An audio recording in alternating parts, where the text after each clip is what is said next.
안녕하십니까, 여러분. 네, 우리와 같은 박수 소리에 불암산이 무너질 것 같습니다. 자, 일주일 동안 안녕하셨을 줄 압니다. 오늘은 참 우리 시대에 꼭 필요한 그런 주제일 것 같은 생각으로 그런 생각이 들어서 여러분에게 서희를 모셔왔습니다. 외교가 무엇인지 보여준 서희, 이렇게 제목을 붙였습니다. 우리는 지금 청와대에 앉아있는 어떤 사람이 바깥에 나가기만 하면 불안합니다. 왜냐하면 이 사람이 이번에는 가서 또 무슨 쓸데없는 짓을 하고 또 퍼주기를 하고 또 이번에 가서는 또 얼마나 바보짓을 하고 올까 하는 그런 두려움 때문에 늘 걱정을 하고요. 일부는 그런 말씀도 해요. 이번에 차라리 나가서 안 돌아왔으면 좋겠다. 그냥 돌아오는 비행기표를 없애면 좋겠다.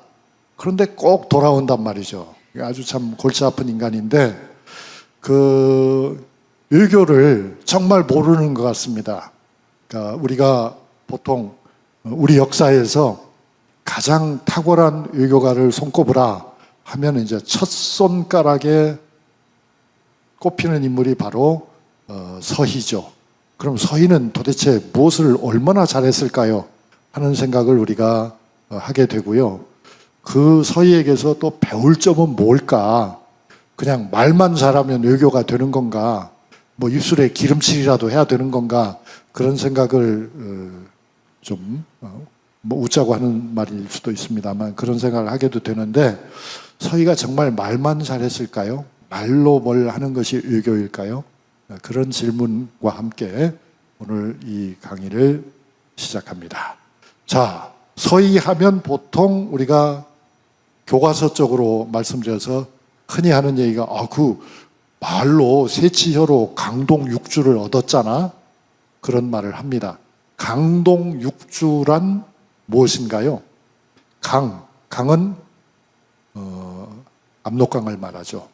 압록강의 동쪽에 6개의 주, 6개의 고을, 6개의 성이 있는 고을을 얻어냈다. 그게 바로 이제 강동육주이거든요. 그 강동육주라는 것은 지금 지도에 보이는 것처럼 중심이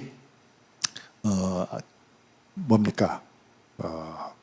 귀주, 통주, 곽주, 청주 이렇게 쭉 나와 있죠. 그게 이제 강동육주입니다. 그리고 그 강동육주 외곽에 나중에는 이제 천리장성도 쌓게 되잖아요. 그건 결국 북방으로부터의 침략을 차단하기 위해서 중국 사람들은 만리장성을 쌓았다고 하지만 우리는 천리장성을 쌓았다 하는 것인데요. 그만큼 북방으로부터의 압력이 강했다. 그리고 그 압력을 이겨내고자 하는 우리의 의지가 강철 같았다는 것을 잘 보여주는 지도입니다. 오늘 이야기는 이렇게 세 가지로 나눠서 전개할까 합니다. 첫째로는 바로 그 서희, 어떤 활약을 했나 하는 걸 알아보고요. 그리고는 이어서는 서희 이후에 벌어진 일들을 다시 두 개로 정리해 봤습니다. 하나는 거란에 잇따른 침략이 있었거든요. 그러니까 서희 때가 1차 침략이었다면 서희 이후에 2차, 3차 침략은 어떻게 전개됐을까 하는 걸 알아보고 그리고 이제 지난주에 우리가 알아본 것처럼 거란족이 위세를 떨친 다음에는 거란족을 밀어내고 여진족의 금나라가 또 들어서는데 그 금나라와의 관계는 어떻게 되었는가 하는 것들도 한번 간단히 짚어보겠습니다. 서희를 만나러 갑니다. 서희는 누군가요? 서희는 이천서씨죠. 이천서씨. 경기도 이천서씨이고 960년에 역시 광종 때죠. 지난주에 제가 자랑한 거 생각나시죠? 우리 할아버지도 문과에 장원급제했다 그랬는데 서희도 바로 그 광종 때에 문과에 급제한 인물입니다. 문과 시험에. 그리고 문과 시험에 급제하고 약 20년쯤 지난 다음에는 그 송나라의 관계가 중요하다고 그랬잖아요. 그 송나라와의 관계가 그때 사실 한동안 막혀 있었거든요. 그러니까 거란과 고려와 송나라의 관계가 굉장히 얼기설기 복잡해지면서 국교가 막혀 있었는데 그 막힌 국교를 서희가 뚫어냈습니다. 그런 일이 있고 그래서 이제 높은 벼슬을 지냈죠. 그리고 거란과의 문제도 해결하고 나중에 서희가 돌아가신 다음에는 그 고려 왕인 성종의 묘정에 배양됐다. 묘정에 배양됐단 말은 성종의 종묘가 있는데 그 종묘에 성종을 가장 잘 보좌한 신하로서 한 자리를 차지하게 됐다 하는 것입니다. 자, 서희 이야기를 좀 더 한 발짝 깊이 들어가서 보면 이렇습니다. 965년부터 송나라와 고려 사이에는 외교 관계가 사실상 끊겼다. 송나라가 고려를 의심한 겁니다. 송나라가 고려 니들 말이야 거란하고 몰래 친하게 지내면서 우리 말 안 듣고 이미 등 돌린 거 아니야? 그렇게. 그러고 나서 17년이죠. 17년이 지난 뒤에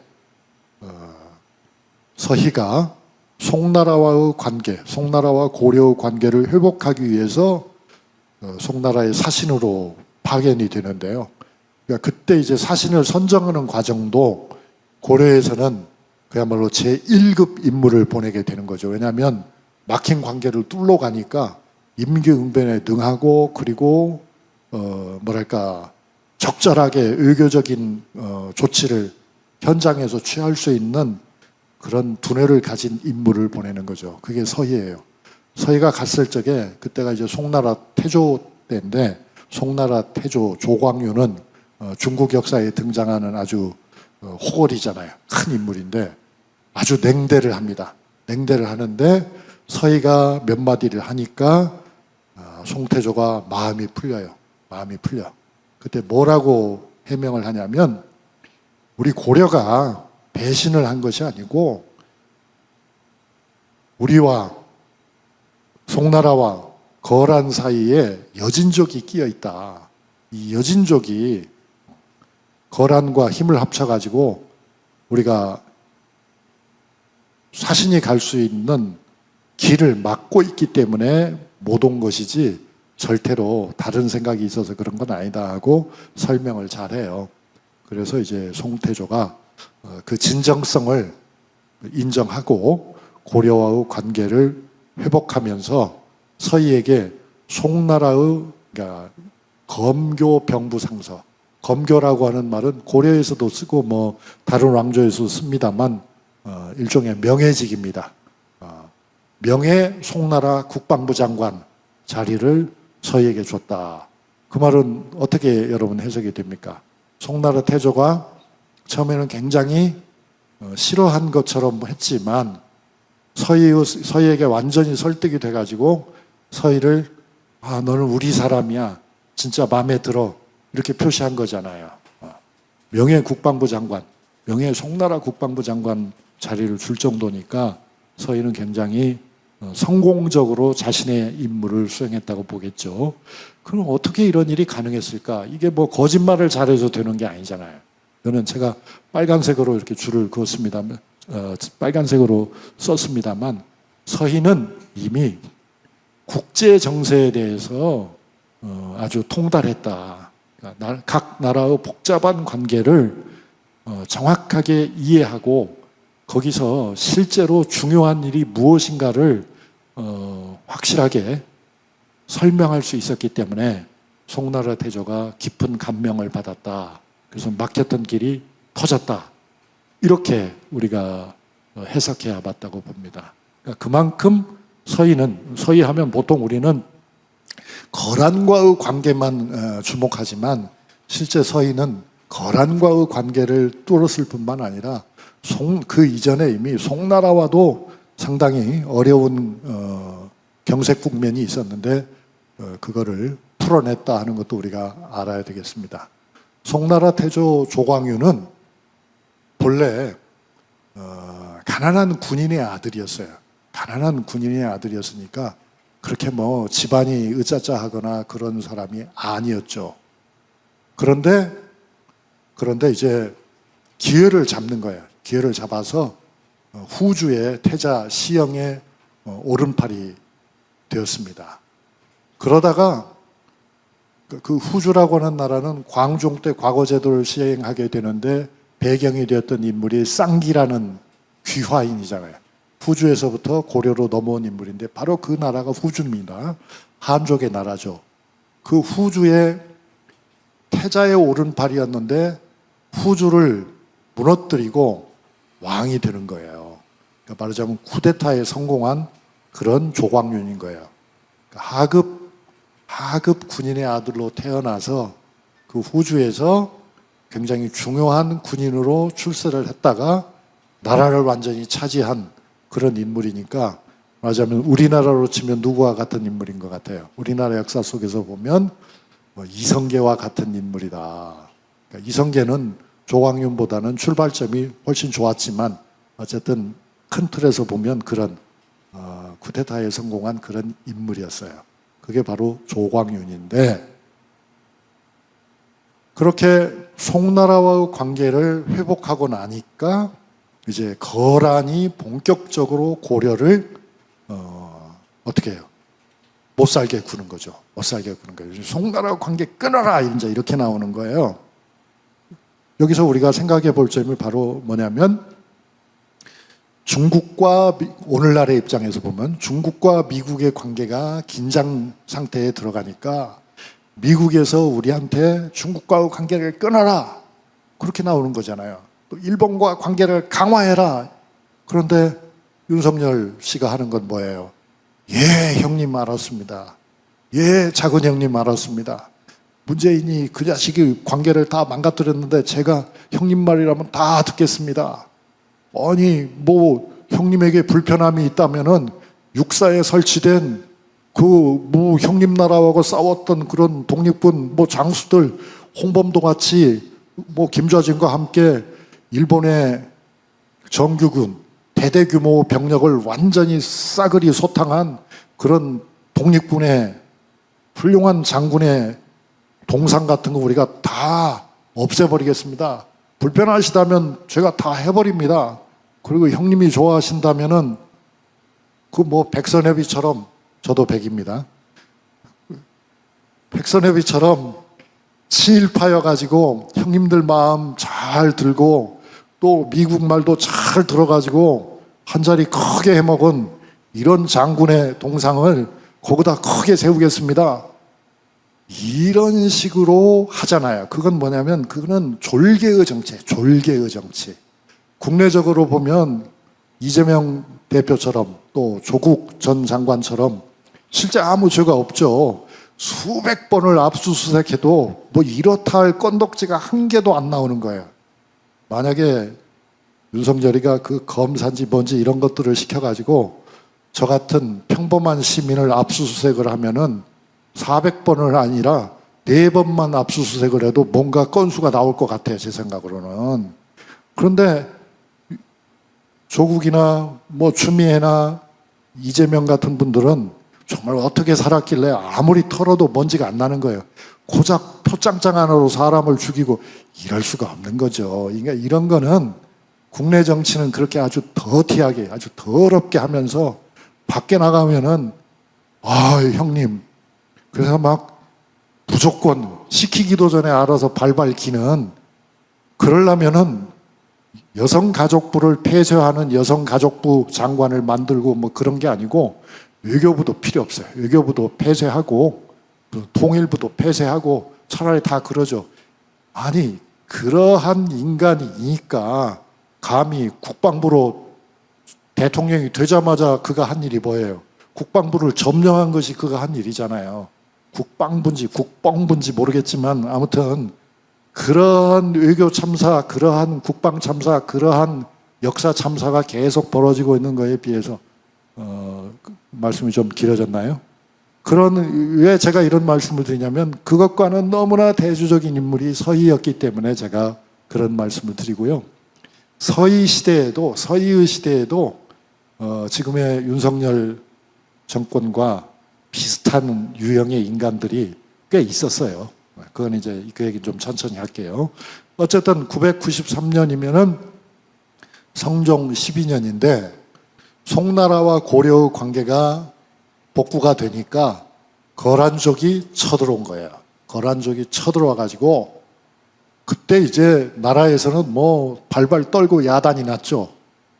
서희가 제가 가겠습니다, 임금님 해가지고 중군사라고는 직책을 맡고 북쪽으로 올라가는 거예요. 그게 여기서 말하는 북계가 평안북도가 되는 거죠. 그때 조정에서는 지금의 윤석열 정부의 대통령이나 장관이 되게 그렇듯이 겁을 잔뜩 집어먹고 거란하고 우리가 어떻게 싸워, 빨리 항복하는 것이 최고야. 그래가지고 평양 이북을 잘라서 주자. 평양 이북은 원래 고구려 땅이었고 이거는 사실 신라 통일 때도 우리가 차지하지 못한 땅이기 때문에 지금 고려 태조 이후에 애를 써서 우리가 가지고 있지만 아니 거란족이 자기들이 고구려의 후예라고 하면서 땅을 내놓으라고 그러는데 우리가 어떻게 벗겨? 다 줘버리자. 그러한 안을 내놓고 있었어요. 그때 서희가 아니 세상에 그럴 수가 있는가.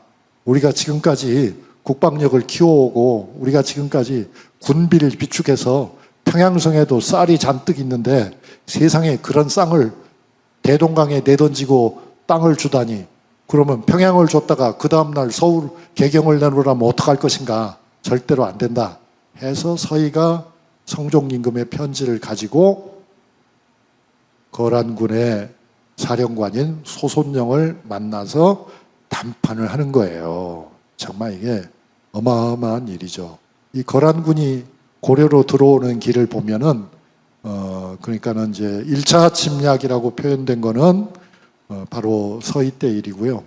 2차, 3차 침략이 있는데 루트가 보면 대체로 압록강을 건너가지고 개경을 향해서 달려오는 그런 방향이었던 거죠.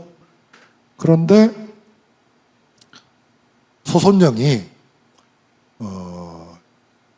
이런 통고문을 보내는 거죠. 뭐라고? 우리 거란에게 항복하지 않는 나라는 우리가 마지막까지 소탕을 할 것이다. 그러니까 서둘러서 항복하라.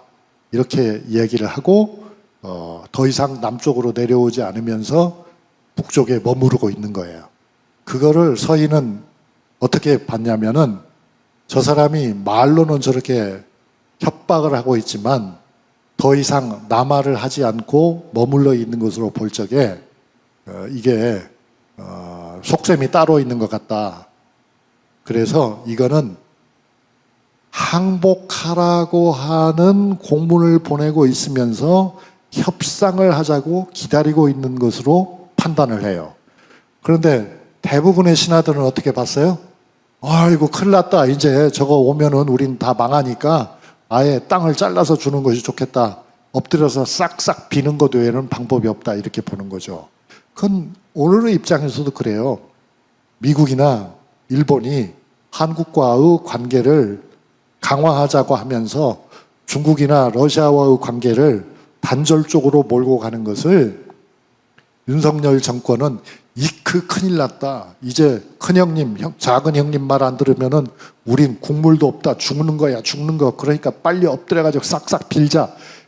그렇게 나갔지만 지금의 우리나라에 만약에 서희가 있다면 어떻게 하겠어요? 저들이 말은 저렇게 큰 소리를 치지만 지난 문재인 정부 때에도 밀어붙이는 것 같으면서도 실질적으로 우리한테 압박을 하지는 못했다. 그러니까 그러면 미국에 무기나 좀 더 사주고 미국에 무역 적자나 좀 줄여주면서 중국이나 러시아와의 경제 관계를 유지하고 그걸 해명하는 쪽으로 가닥을 잡아가자. 그리고 일본에 대해서도 자기들이 잘못한 것이 우리한테 잘못한 게 워낙 많으니까 해명을 요구하고 사과를 요구하면서 그 관계는 건전한 관계가 될 수 있도록 우리가 입장을 기존의 입장을 밀고 나가는 것이 좋겠다. 이렇게 해야 이게 건강한 관계가 되는 거예요. 그런데 지금 하고 있는 꼬라지를 보면 정말 투항론이죠. 투항론. 이건 완전히 투항론이고 할지론이에요. 그 당시 조정에서 서희 때에도 보면 이 비겁한 자들이 두 가지 주장을 하고 있어요. 하나는 뭐냐면 거란이 요구하는 대로 그냥 엎드려서 신발이라도 핥아주자, 항복하자, 그러한 의견이 많았고요. 그 다음에 두 번째로는 그거 가지고 되겠어? 아예 이번 기회에 땅을 아주 주고 그리고 항복을 제대로 하는 것이 우리가 살아남는 길이다 라고 얘기했어요. 그러니까 이런 신하들의 뭐랄까 비겁한 신하들의 주장이 쏟아지니까 성종은 뭐라고 하냐면 그러면 우리가 평양이 서경이죠. 평양에 비축미가 잔뜩 있는데 이것도 거란족에게 줄 수는 없으니까 대동강에다 그냥 다 버리자 이렇게 나온 거예요. 그러니까 서희가 한심해하면서 이렇게 말해요. 아니 임금님 여기 삼각산이라고 그러면 이제 지금 서울이잖아요. 서울 이북이 다 고구려의 옛 땅인데 저 사람들이 내놓으라면 다 줄 겁니까? 안 됩니다. 국토를 적에게 준다는 거는 이건 치욕입니다. 이 시점에서 제가 또 말을 안 할 수가 없는 게 여러분 정말 답답해요. 독도가 우리 땅이라는 건 엄연한 사실인데 독도가 일본 땅이라고 주장해도 반박도 못해요. 이 정부는. 도대체 어떻게 된 겁니까? 근데 독도 얘기는 뭐 길게 얘기할 건 없고 두 줄이면 끝이에요. 독도를 일본 사람들은 뭐라고 불러요? 독도를 다케시마라고 하죠.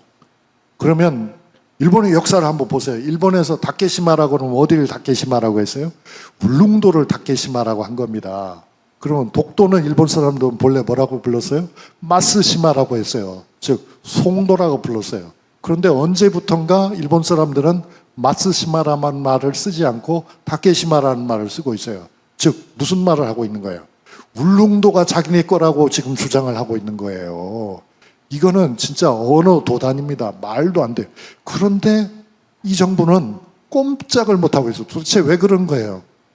이게 꼭 고려 성종 때에 투항론, 할지론을 피던 비겁한 인간들의 자손들이 하고 있는 그런 행태가 아니면 무엇입니까? 우리의 서희는 어디 있습니까, 여러분? 아하, 이제 보니까 우리의 서희는 다 여기에만 모여 있군요. 우리의 서희는 다 지금 제 강의만 듣고 있군요. 여러분, 이거 진짜 가만히 있으면 안 됩니다. 그때 그나마 서희가 허리를 펼 수 있었던 건 뭐냐면 과거에 조선시대식으로 하면 호조판서죠. 요즘식으로 하면 재정부 장관을 지낸 이지백이라고 하는 훌륭한 인물이 있는데 이분이 서희를 지지한 거예요. 그러니까 조정에서 대세는 항복하자 했는데 서희와 이지백이 성종을 설득하고 성종이 또 중심이 잡힌 왕이었던 거예요. 자네들 말을, 당신들 말을 들어보니까 당신들 말이 진짜 옳다. 그래가지고 이제 서희가 원하는 대로 조치를 취해요. 어떤 조치를 취하냐면 서희는 발해의 유민 가운데 대도수라고 하는 장수가 있어요. 그리고 유방이라고 하는 장수가 있는데 이 두 장수를 특공대 사령관으로 임명해가지고 이게 말하자면 지금 이 윤석열 정부가 막 때려 죽이려고 하고 있는 해병대의 대령 있잖아요. 그런 분인 거예요. 이런 분을 특공대 사령관으로 임명해가지고 거란군의 선발대를 공격하게 해요. 그래서 소손령의 선발대가, 거란군 선발대가 우리의 특공대에 의해서 아주 박살이 나는 거예요. 그럴 수밖에 없는 게 거란족이 싸움을 잘하기는 하지만 그 사람들은 평지 전투에서 말을 타고 하는 싸움을 잘해요. 그런데 우리나라는 여러분이 아시다시피 산악지방이 많고 특히 우리 북부지방은 산이 대부분이잖아요. 그 산악의 지형을 이용해가지고 말하자면 게릴라 전술을 통해서 소손령 부대의 가장 강한 전력이 선발대일 거잖아요. 그 선발대를 완전히 거의 몰살시켜버린다. 그렇게 완전히 소손령 부대의 기선을 제압한 다음에 이제 협상을 하면 될 거다라고 서희가 나서는 거예요. 그럴 때 조정에는 서희 혼자 있었던 게 아니잖아요. 아까 말씀드린 그런 비겁한 인간들이 많이 있는데 이 사람들은 왕이 너희들이 그럼 사신으로 가서 이 문제를 최종적으로 매듭져로 저는 어머니가 아파서 저는 다리가 아파서 저는 머리가 아파서 저는 혈압이 높아서 저는 심장에 좀 문제가 다 거부하는 거죠. 그럴 줄 알았죠. 그 비겁한 인간들이 뭘 하겠습니까? 그때 이제 서희가 나서는 거예요. 전하, 제가 하겠습니다. 자원을 하는 거예요. 제가 비록 영특하지 못하지만 어떻게 임금님의 말씀을 거역하겠습니까? 제가 가겠습니다. 성종이 너무 기쁘고 감동해가지고 강까지, 궁궐에서 작별하는 게 아니라 강가까지 나와서 서희의 손을 잡고 내가 오직 믿는 것은 그대밖에 없으니 그대가 가서 반드시 이번에도 일을 성공하기 바란다. 송나라에 가서 문제를 해결한 것도 그대가 아니었던가. 다시 기대한다. 잘해봐라. 이렇게 가는 거예요. 그래서 이제 그 다음은 여러분이 잘 아시는 내용이에요. 소손영과 북쪽에서 만난 서희는 심리전을 하게 되죠. 소손영은 서희에게 나는 너하고는 급수가 달라. 네 왕하고 내가 같은 동급이야.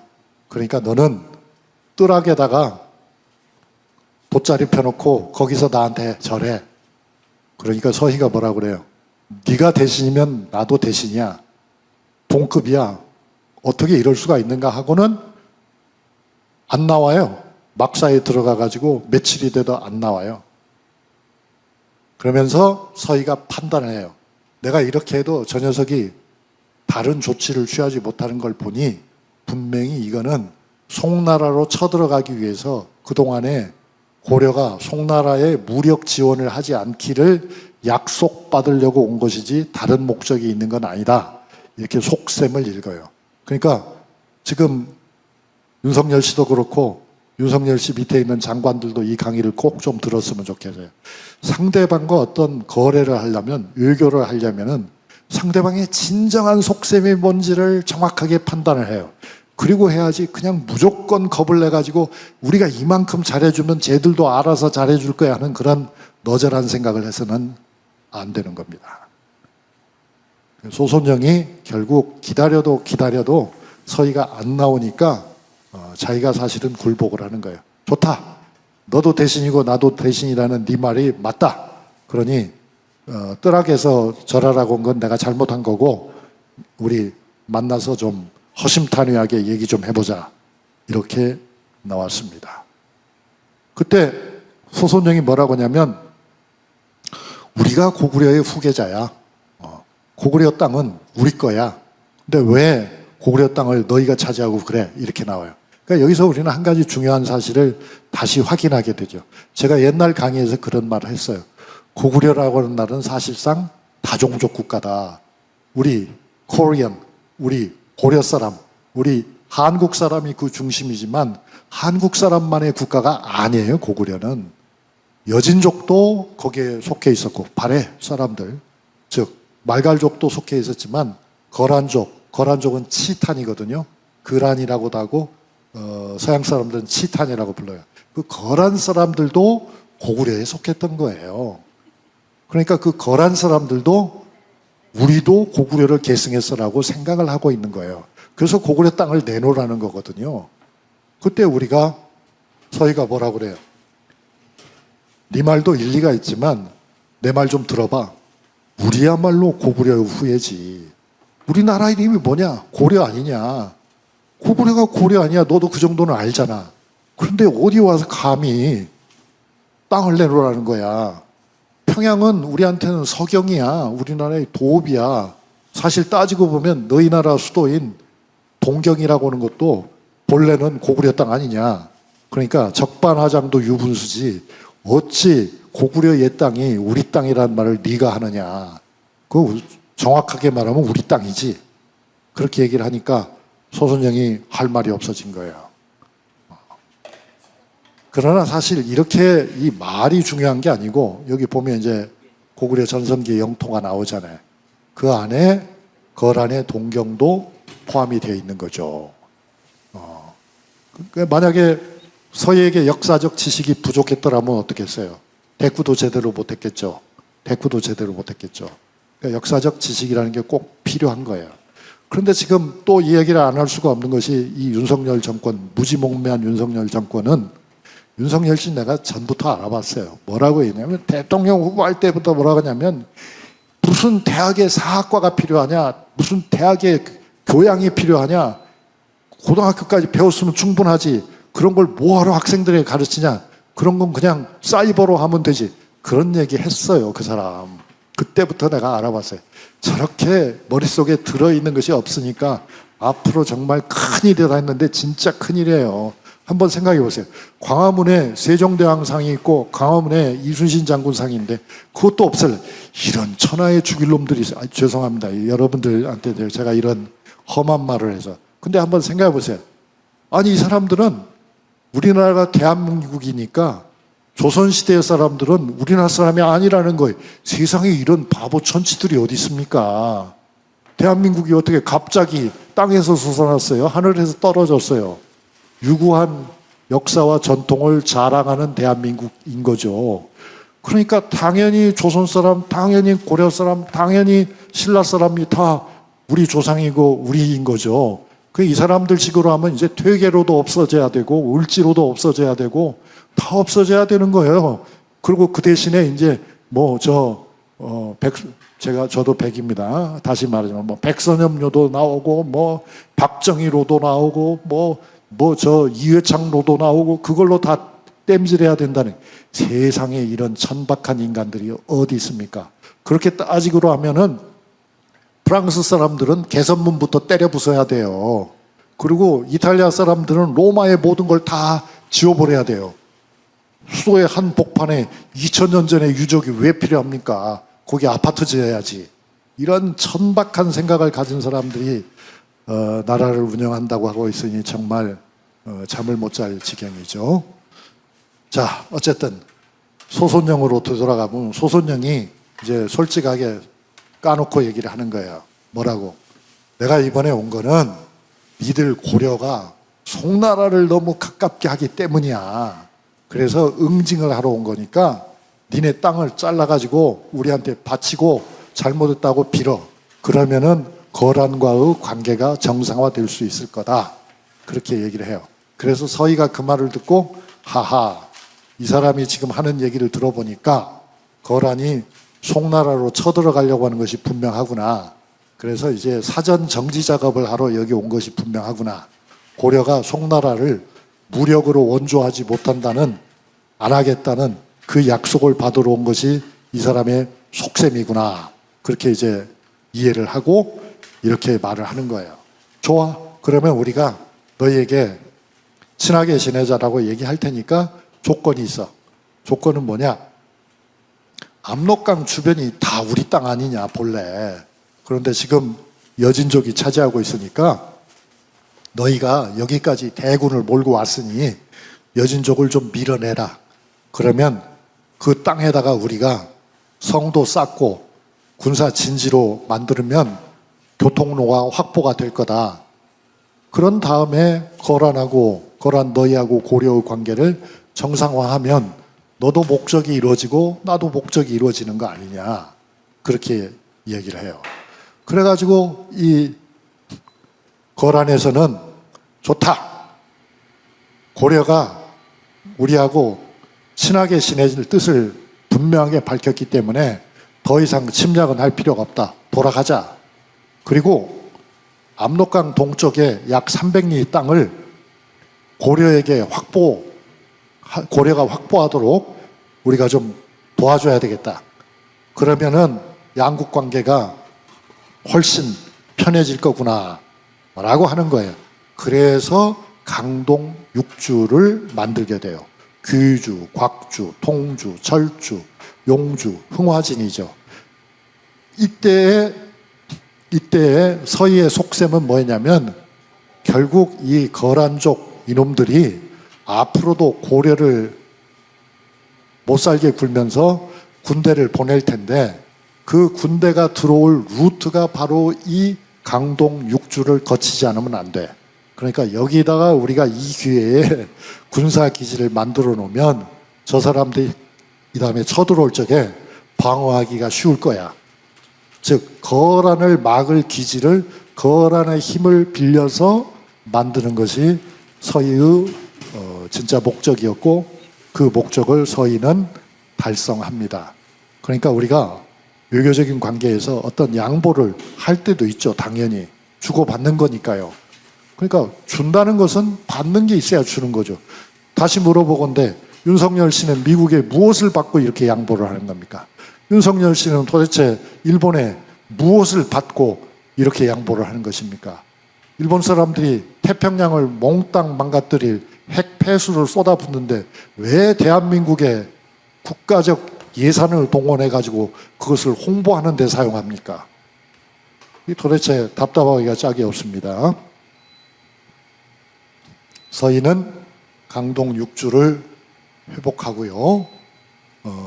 그리고 이제 심지어는 이 압록강 지역을 담당할 관청까지도 관직까지도 임금님에게 건의를 해서 설치를 해요. 그게 바로 압강도 구당사입니다. 그러니까 압록강이죠. 압록강을 관리할 그런 관리를 보내도록 합니다. 그렇게 해서 이제 거란과 고려 사이에 평화가 오고 거란족이 앞으로 쳐들어오면은 강동 6주의 군사기지를 잘 활용해서 침략을 효과적으로 차단할 수 있도록 조치를 취합니다. 그러니까 우리가 서희의 뭐 외교적인 성과라고 말을 하지만 이건 단순히 무슨 임기응변을 통해서 그냥 한때 위기를 모면한 그런 외교적 발언이 아니에요. 그게 아니고 서희는 동아시아 전체에 대한 동아시아 전체의 세력 판도를 정확하게 이해했고 각국의 국가적인 이익이 어디 있는지 고려가 얻어낼 수 있는 것은 최대 목표치가 무엇인지 그리고 그것을 얻어낼 때에는 미래를 염두에 두고 우리로서 가장 유리한 선택지는 무엇인지 이런 것들을 정확하게 이해하고 그런 목적을 달성하기 위해서 아까 말씀드린 것처럼 대도수와 유방을 별동대로 활용해가지고 실제 우리가 너희하고 싸울 능력도 없지 않아. 니들 매운맛 한번 볼래? 이렇게 말하자면 힘이죠. 군사적인 힘과 그리고 정치적인 대안들을 적절히 활용해서 성과를 얻어낸 것이지 그냥 뭐 머리 좋은 사람이 갑자기 무슨 희한한 생각을 해가지고서 상대방을 속여서 어떤 결과를 낸 것은 분명히 아니었습니다. 그리고 이제 성종은 이 서희에게 엄청난 감사의 마음을 가지고 살게 되는 겁니다. 그래서 이제 서희에게 높은 벼슬을 주고 서희가 병이 들자 직접 문병도 하고 굉장히 많은 말하자면 치료비도 내놓고 그렇습니다. 그런 가운데 이제 성종이 돌아가시고 목종 때가 되면은 서희는 57세를 일기로 세상을 떠나게 되는 거죠. 이 서희가 마지막을 보낸 개성의 개국사는 지금 자취도 없고 이렇게 석등 하나만 덩그라니 남아 있습니다. 서희는 저는 이렇게 세 가지 점으로 정리할 수 있다고 봐요. 하나는 일단 국제 정세를 정확하게 이해해야 된다. 지금 우리 사회에서 제일 아쉬운 부분이 그거예요. 윤석열 정권은 국제 정세를 과연 정확하게 이해하고 있는가? 그렇지 못한 것 같다. 그 다음에 우리의 여건을 정확하게 분석을 해야 돼요. 서희는 그런 거죠. 산악지대에서 우리가 제일 강점이 있는 게 산악전이니까 거기서 거란군의 약점을 파고들어서 거란군에게 아주 그냥 한 방을 제대로 보겠다. 일본의 약점은 뭘까? 미국의 약점은 뭘까? 그걸 파고들어야 되는 거죠. 그게 잘 되지 않았다. 그 다음에 세 번째로는 서희는 당당하고 적절한 태도를 통해서 정말 외교적인 관례를 지키면서도 비굴하지 않고 당당하게 목적을 달성했습니다. 참 서희가 그립다는 생각이 드는 거군요. 서희의 묘소는 이렇습니다. 이천에 있죠.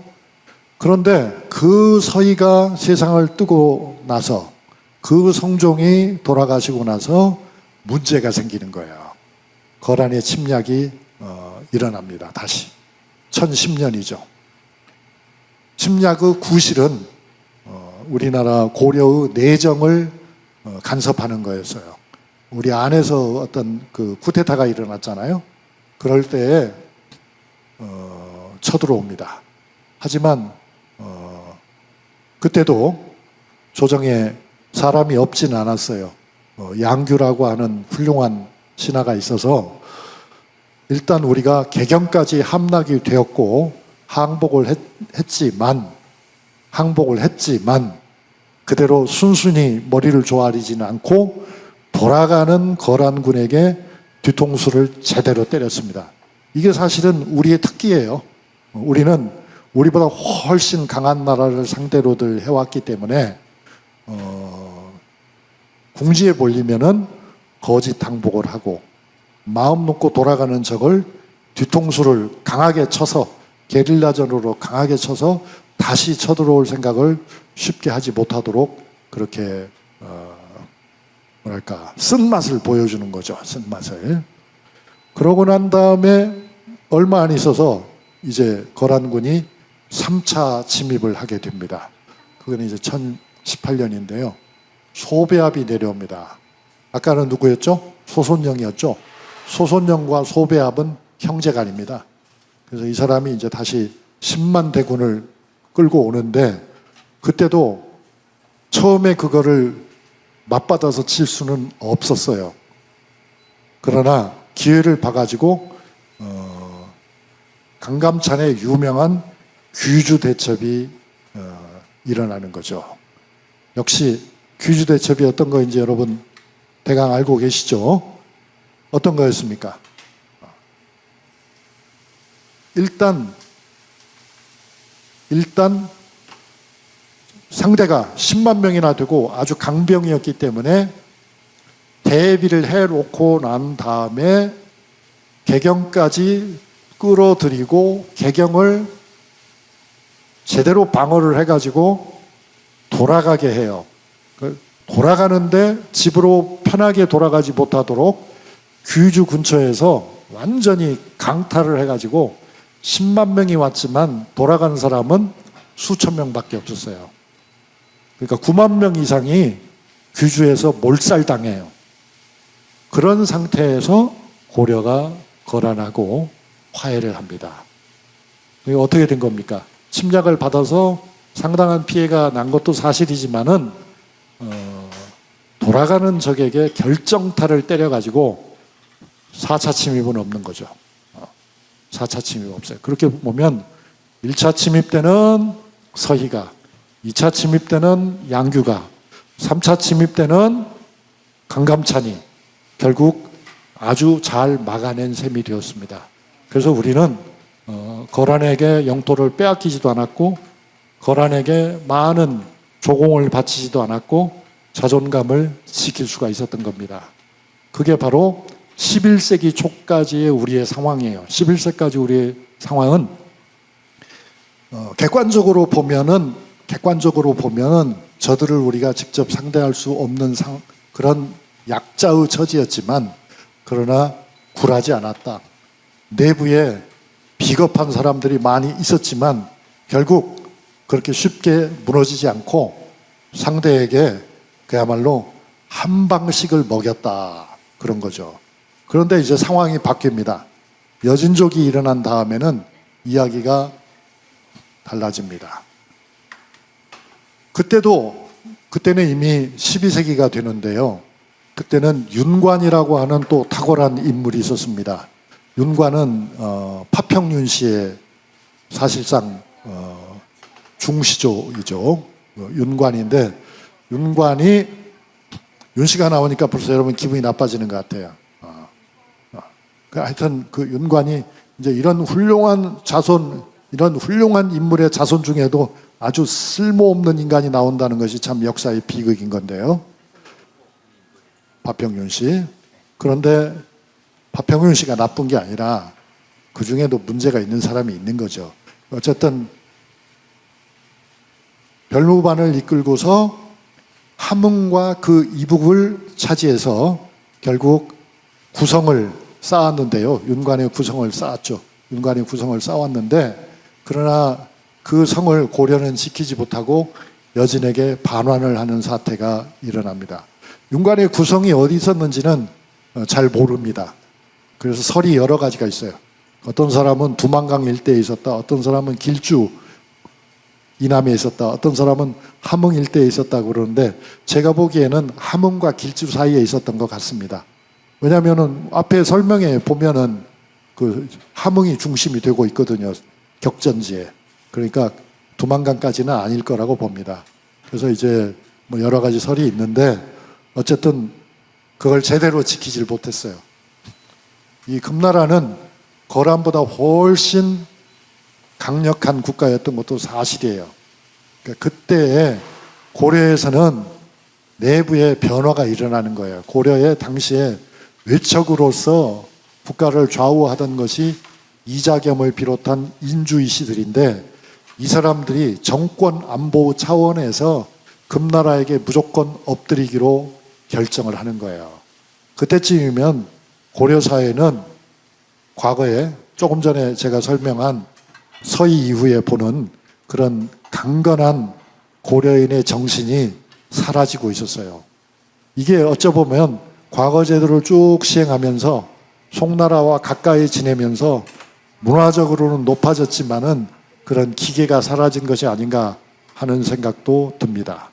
그래서 이제 나중에 묘청은안이 일어나고 신채호와 같은 역사가는 이 고려 말이야 이거 너무나 물러 빠져가지고 정말 안 된다 그런 말들을 하잖아요. 그게 꼭 옳은 건 아니지만 일리가 있다고 생각하는데요. 자, 이제 마감을 하겠습니다. 세 가지 점이 중요하죠. 첫째로는 서희의 그 맹활약이 아주 중요했는데 역사적 통찰을 가진 인물이었기 때문에 서희가 그런 성과를 냈다는 생각도 하고요. 서희의 외교적인 전략은 군사력을 바탕으로 하고 있었다는 점도 우리가 주목해야 된다고 생각합니다. 그 다음에 두 번째로 드릴 말씀은 그 이후에 서희가 작고한 다음에 세상을 떠난 다음에도 거란족은 2차, 3차의 침략을 감행했죠. 그러나 그때도 여전히 우리 고려에는 의기가 살아 있었다. 그래서 정변으로 승부를 못하면은 거짓 항복을 하거나 안으로 깊숙이 끌어들여서 보급로를 연장해서 적군이 어려움에 빠지게 한 다음에 강타를 친 거죠. 강하게 타격을 줘서 다시는 쳐들어오지 못하도록 막아냈다 하는 고려의 기상이 아직 뚜렷하게 살아 있었다. 11세기까지는 아직 고려다웠다. 이렇게 볼 수가 있습니다. 그러나 이제 12세기의 고려는 고려자기에서 보듯이 아주 우아하고 아름답고 고상하고 멋진 고려가 된 건 사실인데 그때가 되면은 과거에 우리 한국 사람이 가지고 있었던 그런 기계는 많이 꺾인 것이 아닌가, 매우 문약해진 것이 아닌가, 물러진 것이 아닌가 하는 그런 아쉬움을 느끼게 됩니다. 그러니까 한 나라도 시대에 따라서 이런 부침이라고 하죠. 때로는 강하게, 그러나 때로는 약해지는 그런 흐름이 있는 것입니다. 우리 여러분들은 민주시민이시고 지금 우리가 역사적 통찰도 없고 교양도 없고 상식이 없는 그런 무능하고 악랄한 정권에 신음을 하고 있지만 이것으로 우리의 역사가 끝나는 건 물론 아닙니다. 이 또한 지나갈 일이거든요. 그러니까 너무 의기소침해하지 마시고 이럴 때일수록 우리의 역사도 읽고 우리의 역사적 전통, 문화의 자랑스러운 훌륭한 전통이 뭐였는지를 좀 생각하면서 미래를 준비하는 것이 좋지 않겠나 생각합니다. 오늘 강의는 여기까지 하겠습니다. 감사합니다.